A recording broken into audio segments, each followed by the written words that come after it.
Isang maswerteng umaga po mga ka-STL. Narito na po ang resulta ng STL Bataan para sa araw na to, first draw March 20, 2025. Araw ng Huwebes. Naway ang mga natayaan nyo pong mga numero kanina ay manalo nawa ngayong umagang ito, 11 AM. Kaya't kunin nyo na po ang inyong mga tickets. Narito na po ang resulta.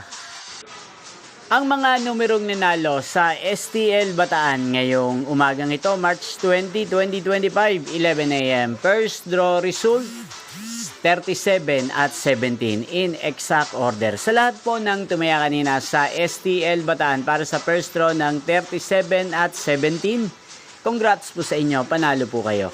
At ngayong umagang ito sa STL Bataan, natin pong i-shoutout si Kuya Gabriel ng Bataan. Shoutout po sa inyo, Kuya Gabriel. Sana po ay swertihin din ang mga numerong tinatayaan nyo sa STL Bataan. At sana'y nasa mabuti po kayong kalagayan. Ganyan din po sa lahat po ng mga taga-Bataan dyan na lagi pong nanonood sa channel na to. Shoutout po sa inyo. Inyo pong napanood ang resulta ng STL Bataan. Maraming salamat po sa patuloy nyo pong panonood sa aking channel. Magkita-kita pong muli tayo mamayang alas 4 ng hapon dito po sa channel na to. Thank you for watching.